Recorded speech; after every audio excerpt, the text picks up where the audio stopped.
Hello बच्चों, आज हम पढ़ेंगे स्टीफन स्पेंडर द्वारा लिखित पाठ an elementary school classroom in slum, जो यूपी बोर्ड और सीबीएसई के क्लास 12 के पाठ्यक्रम में है। पिछले 5 वर्ष में जितने भी क्वेश्चंस इस लेसन से बने हैं उन सभी का आंसर इसकी एक्सप्लेनेशन में है। मैंने ऐसा प्रयास किया है कि कोई भी क्वेश्चन एग्जामिनर बनाए उसका आंसर आप पा सकें। बेटा, जैसा लेसन से ही स्पष्ट है, an elementary school classroom in slum, यानी प्रारंभिक स्कूल स्लम एरिया में, झुग्गी झोपड़ी वाली एरिया में। स्टीफन स्पेंडर ने झुग्गी बस्ती में रहने वाले स्कूली बच्चों के जीवन का वास्तविक चित्रण प्रस्तुत किया है और उन्होंने उनकी समस्याओं को उजागर किया है। साथ साथ सरकार से, समाज के लोगों से निवेदन किया है कि इनकी स्थिति में सुधार हो। इस हेतु हम सबको मिलकर प्रयास करना चाहिए। बेटे, लाइन बाय लाइन एक्सप्लेनेशन आपको समझाऊंगा, ध्यान से सुनिए बात को। कोई क्वेश्चन ऐसा नहीं होगा जिसका आंसर आपको ना आता हो। Far, far from gusty wave, the children's faces, like rootless weeds, the hair torn round their pillar. The tall girl with her weed down head, the paper seeming boy with red eyes, the stunted, unlucky hair and twisted bones, reciting a father's gnarled disease. His lesson from his desk at back on his dim class, one unnoticed, sweet and young, his eyes live in a dream of squirrel's game in tree room other than this. बेटा, इन पंक्तियों में poet हमें मलिन बस्ती में स्थित प्रारंभिक school के बारे में बताता है। वो ये बताता है कि ये बच्चे मूलभूत सुविधाओं से, पौष्टिक भोजन, संतुलित हवा, सूर्य की रोशनी और पीने योग्य पानी से डिप्राइव हैं, वंचित हैं, और यहाँ बच्चे इन्हीं अभावों के कारण पढ़ने में कम इंटरेस्ट लेते हैं। Far, far from gusty wave, the children's faces, like rootless weeds in hair torn round their feller. बेटा, गस्टी का मतलब होता है झोंकेदार, तूफानी। रूटलेस, निर्मूल, जिनकी कोई जड़ न हो। वीड्स, जंगली घास फूस। टार्न का मतलब फटे हुए, बिखरे हुए। फेलर, पीली त्वचा। स्टंटेड, अविकसित। रिसाइटिंग का मतलब होता है दोहराना। फर्स्ट 2 लाइन्स को देखते हैं हम। कह रहे हैं, यहां कवि ने एक मलिन बस्ती में स्थित स्कूल में क्लास में बैठे बच्चों की दयनीय अवस्था का बहुत सुंदर चित्रण किया है। Far far from gusty wave the children's faces, वे प्रकृति के सुंदर दृश्यों से बहुत दूर हैं। Like rootless weeds hair torn round their pallor, वे अस्त व्यस्त हैं, उनके बाल अस्त व्यस्त हैं, उनके चेहरे पर घास फूस के जैसी स्थिति दिखती है। अन्य स्कूली बच्चों के विपरीत, जो आमतौर पर ऊर्जावान और अच्छे जीवन से भरपूर होते हैं, ये बच्चे मुरझाए हुए से दिखते हैं और ऐसा लगता है कि इन बच्चों के आगे का भविष्य भी अंधकार में है। The tall girl with her weighed down head, the paper seeming boy with the red eyes, the stunned unlucky hair. कक्षा द टाल गर्ल, क्लास में एक लंबी लड़की बहुत उदास है। वह अपने उदास विचारों से बोझिल सिर को नीचे रखती है। लड़की संभवतः अपनी गरीबी के कारण शारीरिक और मानसिक रूप से थक चुकी है। आगे कहते हैं,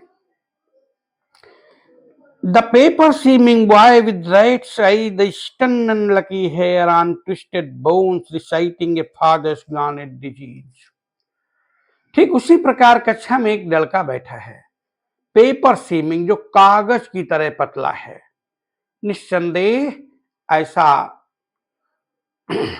कुपोषण के कारण है, मेल न्यूट्रिशन के कारण है। उसकी आंखें चूहे की आंखों जैसी बड़ी हैं। इसके अतिरिक्त कक्षा में एक लड़के में बेटा डांट डिजीज, इसके अतिरिक्त क्लास में एक लड़के में गठिया रोग अपने पिता से विरासत में प्राप्त कर लिया है। बीमारी के कारण उसका विकास अवरुद्ध है और उसकी हड्डियां ट्विस्टेड बोन्स मुड़ी हुई हैं। रिसाइडिंग फादर्स डांट डिजीज, और यह बीमारी उसे अपने पिताजी से विरासत में मिली हुई है। His lesson from this desk had become the dim class. One note is sweet and young, his eyes live in dream. कह रहे हैं वह अपनी डेस्क से अपना पाठ मधुर किंतु धीमी आवाज में पढ़ता है। आवाज इसकी मधुर है लेकिन बहुत धीमी। कक्षा में पीछे एक अन्य बहुत प्यारा बच्चा बैठा है, वो वहां बिना किसी का ध्यान आकर्षित किए बैठा, अननोटेड, यानी किसी का कोई ध्यान उस पर नहीं है, बिल्कुल शांत उदास बैठा हुआ है और एक पेड़ में खेल रही गिलहरी का सपना देख रहा है। मानो वो देख रहा है कि गिलहरी का सपना, कि गिलहरी को खेलते हुए हम देखें। आगे कह रहे हैं Squirrels game in that room other than this.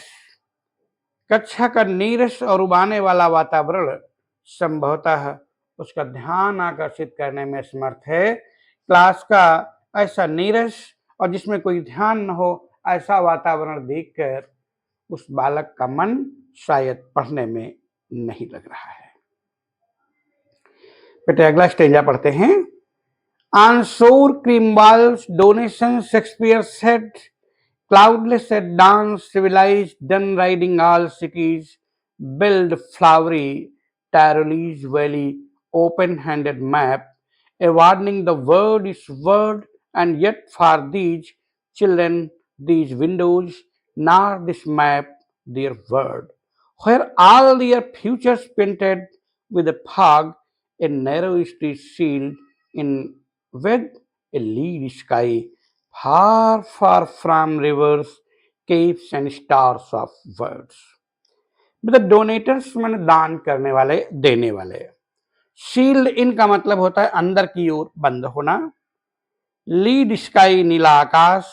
Keeps माने अंतरीप, अंतरीप का मतलब part of land running into sea, part of land running into sea. बेटे इसकी पंक्तियां देखते हैं। On our cream walls donation Shakespeare hand, cloudless at dawn, civilized dome riding all cities. Poet कहता है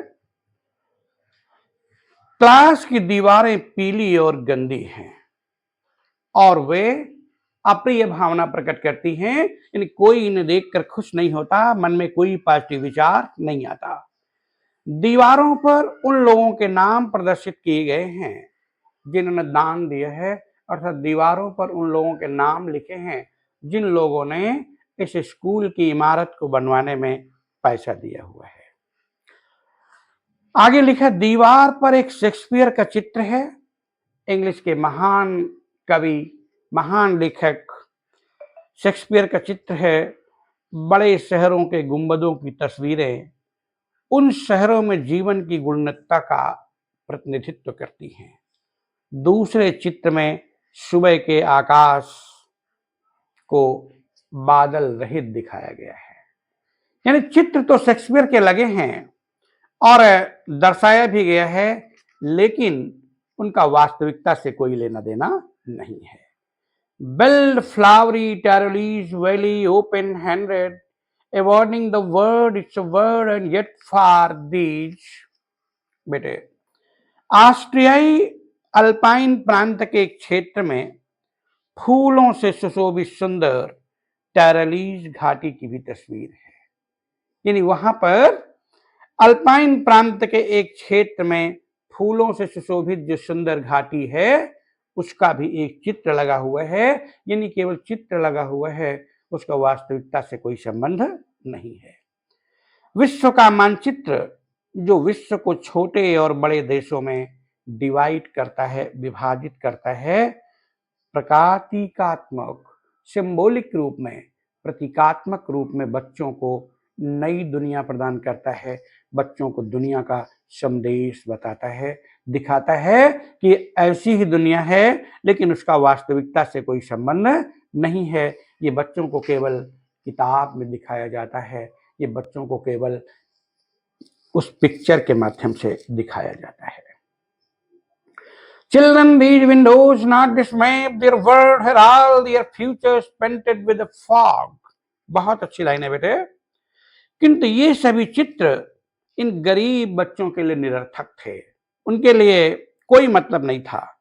इन दीवारों पर चित्रित दुनिया इन बच्चों की दुनिया नहीं है। उनकी दुनिया में चित्र में प्रस्तुत प्राकृतिक सुंदरता, विशाल गुंबद, यह समृद्धि नहीं है, वो केवल उन्हें पिक्चर में दिखाया जा रहा है, उनका वास्तविकता से कोई संबंध नहीं है, दूर दूर तक का संबंध नहीं है। दुर्भाग्य से उनकी दुनिया कह रहे आशाहीनता के फाग माने कोहरे और भूख से चित्रित है। उनका भविष्य गंभीर और अनिश्चित है और एक अंधकार तथा नीरस जीवन की ओर आगे बढ़ रहा है। उन्हें भविष्य में भी कोई आशा दिखाई नहीं देती। कहने का मतलब ये पिक्चर्स जो लगे हुए हैं ये केवल देखने के लिए लगे हुए हैं, इनका वास्तविकता से कोई संबंध नहीं है। बच्चों के जीवन में वैसा कोई भी पॉजिटिव विचार नहीं है, ये केवल चित्र लगे हुए हैं, केवल पिक्चर्स लगी हुई हैं। बेटा देखते हैं stanza 3। Surely Shakespeare is wicked. The map a bad example with ships and suns and love tempting them to steal for lies that styly turn in their cramped holes from fog to endless night. On their slag heap the children wear skins peopled through by bones and spectacles of steel, with mended glass like bottle bits and the stores. All of their time and space are foggy some, so blot their maps with psalms as big as doom. बेटा विग्ड माने अरुचिकर, जो अच्छा न लगे, वैसे विग्ड का मतलब दुष्ट भी होता है। टेम्पटिंग माने प्रलोभन देना, ललचाना, स्लाइली गुप्त रूप से, क्रैम्प्ड टंग, पीप माने झांकना। इन पंक्तियों में कवि कक्षा की दीवार पर प्रदर्शित किए गए चित्रों के बारे में बताता है, क्योंकि वहां इस स्कूल में उत्तम शिक्षा की व्यवस्था नहीं है, इसलिए ये चित्र जो सुंदर दुनिया प्रदर्शित करते हैं वो उनके लिए निरर्थक है, जिसका उनकी वास्तविकता से कोई संबंध नहीं है। Surely Shakespeare is wicked. The map is bad example with ships and suns and love tempting them to steal. Shakespeare ने इस चित्र के माध्यम से उसको नैतिक रूप से बुरा कहा है। क्यों बुरा कहा है? क्योंकि केवल चित्र हैं, चित्र में जो सुख सुविधाएं, जो सौंदर्य, जो अच्छाई होनी चाहिए वह उनके जीवन में कुछ भी नहीं है। केवल चित्र से उनको सुंदरता का, उनको अच्छाई का एहसास कराया जा रहा है। एक मलिन बस्ती में स्थित स्कूल में जाने वाले बच्चों के लिए ये चित्र अर्थहीन है। इनमें गुणवत्तापूर्ण शिक्षा नहीं है। यहाँ के बच्चे शेक्सपियर द्वारा किए गए कार्य को कभी नहीं सीखेंगे।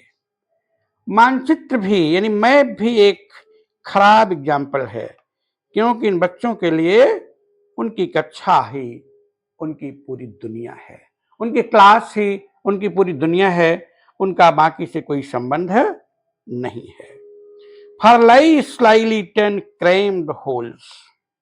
उनकी गरीबी, भूख और निराशा से परे कोई नहीं है। इस कारण वे मानचित्र इन बच्चों के लिए अनरियल हैं, अवास्तविक हैं, उनमें कोई सुंदरता नहीं है। From fog to endless night on their slag heap the children. अपनी प्रस्तुतियां जैसे सूर्य, जहाज, प्रेम, सेवा भाव द्वारा उन्हें केवल गलत तरीके से आकर्षित करने का प्रयास है, क्योंकि उनके पास ऐसी सांसारिक चीजें नहीं हैं जिनके बारे में उन्हें बताया जा रहा है। Wear skin pep through the bones, उनकी लाशा और उनकी आशा और निराशा सब इसी क्लास में है। वे शरीर निरर्थक वस्तुओं के ढेर के समान है। वे बहुत दुबले हैं और उनकी हड्डियां उनकी त्वचा से बाहर झांक रही हैं। आगे कह रहे हैं बेटे, with mended glass like bottle bits and stones, all of their time and space are foggy slum. कह रहे हैं हड्डियां उनकी त्वचा के बाहर झांक रही हैं। इसी के आधार पर गरीबी उनमें से एक है। जो चश्मे इन बच्चों को लगाए गए हैं उनके कांच टूटे हुए हैं और वे टूटे हुए टुकड़ों के समान दिखते हैं। उनका सारा जीवन यहाँ की बस्ती में व्यतीत हो रहा है, मलिन बस्ती में व्यतीत हो रहा है, जिनका वास्तविकता से कोई संबंध नहीं है। दूसरे शब्दों में हम ये कह सकते हैं कि ये बच्चे बहुत ही परेशान हैं और इन्हें भविष्य में भी कोई उम्मीद दिखाई नहीं देती। लास्ट स्टेंजा बेटे, unless governor inspector visitor this may become their windows, and these windows that shut upon their lives like catacombs break open till they break the down and show the children to green fields and make their word run azure on gold sets and let their tongues run rank into books the white and green leaves open history their whose language in the sun। इन पंक्तियों में कवि सभ्य लोगों से प्रारंभिक school में पढ़ने वाले छात्रों की सहायता करने के लिए कहता है, बोलता है, जिसमें ये बच्चे जीवन में प्रगति कर सकें।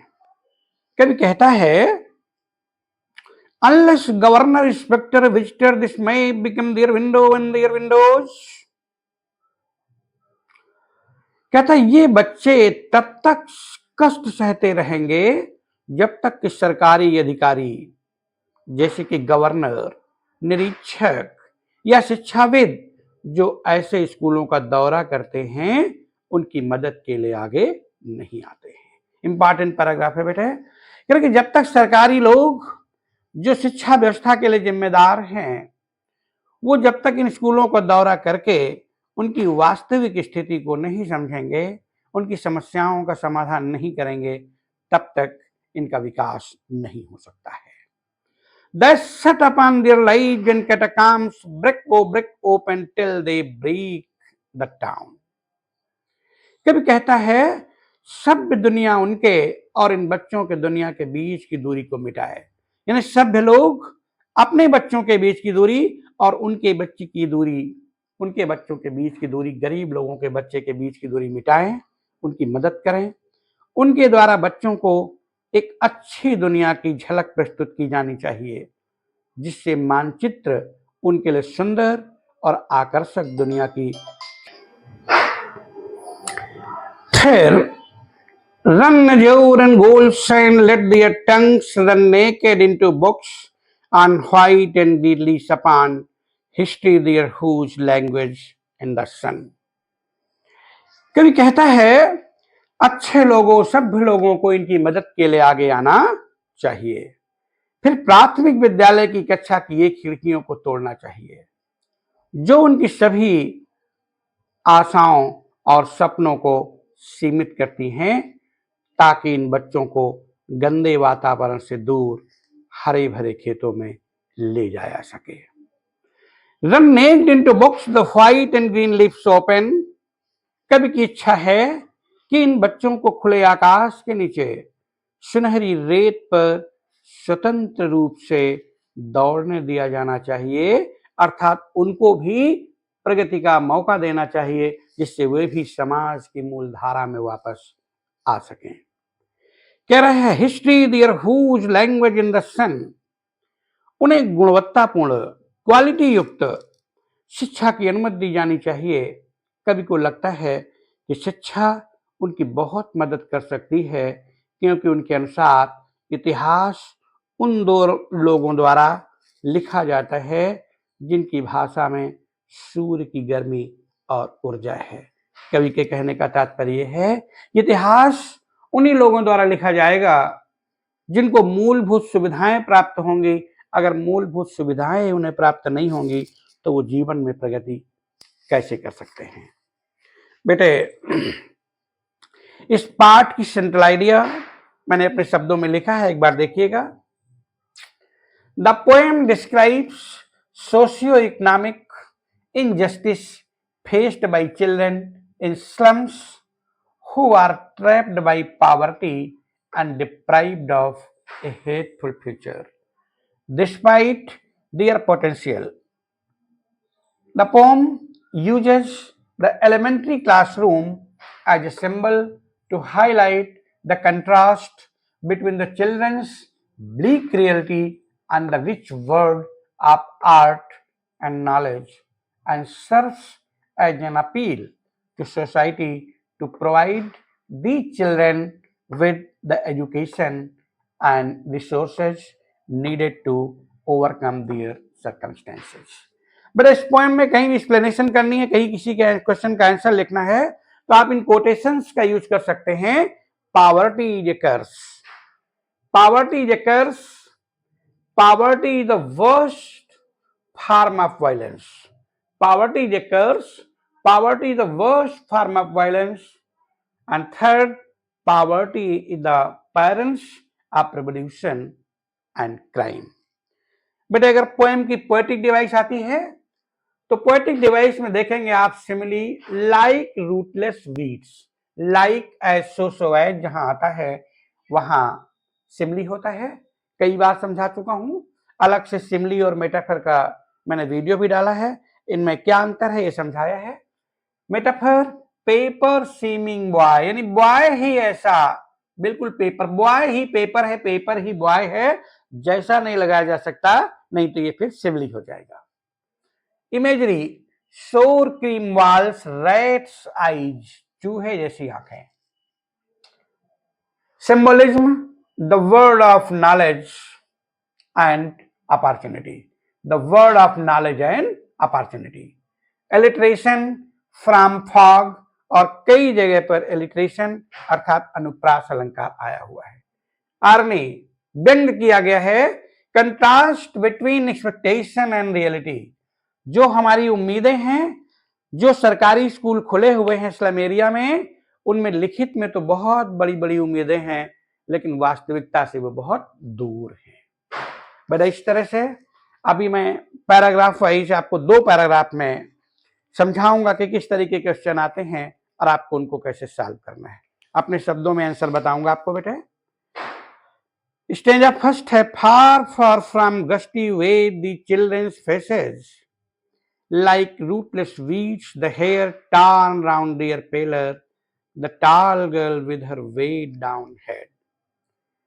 क्वेश्चंस में एक बनेगा बेटा, हु आर दी चिल्ड्रन, ये बच्चे कौन हैं। The children are the poor children who live in the slum, ये गरीब बच्चे हैं जो झुग्गी झोपड़ी में रहते हैं। What does the poet mean by the gusty waves, gusty waves से कवि का क्या तात्पर्य है। By gusty waves the poet means the beautiful sights of nature which are not visible in the slum. कहते हैं nature is the permanent source of joy, nature is the permanent source of joy, there is great harmony between man and nature, लेकिन ऐसा उस slum area में रहने वाले बच्चों को कुछ भी नहीं दिखता, केवल पिक्चर देखते हैं, वो वास्तविकता से बहुत दूर हैं। What has possibly weighed down the tall girl's head, लड़की जो लंबी है उसके सिर को संभवतः किसने बोझिल कर दिया है। The tall girl's head has possibly been weighed down by being burdened with the thoughts about her misfortune, which is making her feel depressed. Identify the figure of speech used to these lines. बेटे मैंने पहले ही समझाया है। सिमली आप देख रहे हैं, like as का प्रयोग है, लाइक रूटलेस वीड्स, इसमें सिमली का प्रयोग है, ये बिल्कुल क्लियर है। Next stanza, the stunted unlucky heir of twisted bones reciting father's now disease, his lesson from his desk at back of the dim class, one unnoticed, sweet and young, his eyes live in a dream of squirrel's game in town room other than gift. Who is the unlucky heir? दुर्भाग्यशाली उत्तराधिकारी कौन है? The boy who has a stunned growth with twisted bones sitting in the slum school classroom is unlucky heir. यानी उसे अपने पिता से विरासत में गठिया रोग मिला है, इसलिए उस बच्चे को अनलकी हेयर बोला गया है। What has he inherited? उसे विरासत में क्या मिला है? He has inherited the arthritis of his father. As a result, his growth remains stunned. Next question. Who is sitting at the back of the dim class? Dim class में, मंद class में पीछे कौन बैठा है? A sweet young boy is sitting at the back of the dim class. He is daydreaming of squirrels playing in a tree. वह दिन में स्वप्न देख रहा है कि गिलहरी कैसे एक पेड़ पे खेलती है। What quality of the unlucky hair is depicted in the stanza? Depict का मतलब चित्रण होता है बेटे। The unlucky hair is depicted with twisted bones, which he had inherited from his father, who suffers from arthritis. What does the child want to enjoy? बच्चा किसका आनंद लेना चाहता है? The child wants to enjoy seeing squirrels playing in the tree outside of the room. Next question है, on sour cream walls, donations Shakespeare had, cloudless at dawn, civilized, dumb riding all cities, build flowery, Tyrolese valley, open-handed map, a warning its word. How were the walls built? दीवारें कैसे बनाई गई थी? The walls were built with donations from various sources. अनेक लोगों ने जिन्होंने दान किया था उनके माध्यम से दीवारें बनाई गई थी। What do you find in the classroom? आप क्लास में क्या पाते हैं, क्या देखते हैं? In the classroom we find malnourished children, यानी कुपोषित बच्चे। One innocent sweet child, a picture of Shakespeare, a word map, a picture of a modern city and of the Tyrolese valley. Next question है, what is the significance of Tyrolese valley? Tyrolese valley का महत्व क्या है? The significance of Tyrolese valley is a contrast to the condition of the classroom, as it is a place of beauty they have never seen. What did the word build mean? Build शब्द का क्या मतलब है? The word build means either that the Tyrolese valley is in the shape of a bell, or that there are bells around the grazing cows in the valley. बेटे बाकी के paragraph आपको स्वयं करने हैं। मैंने इस प्लेन में सभी क्वेश्चंस को सॉल्व किया है और आप देख सकते हैं। फिर भी अगर कोई प्रॉब्लम है तो आप कमेंट बॉक्स में लिखकर मुझसे पूछ सकते हैं। अगर पूरा लेसन आपको समझ में आ गया हो, वीडियो अच्छा लगा हो तो लाइक, शेयर और सब्सक्राइब करें। Thank you.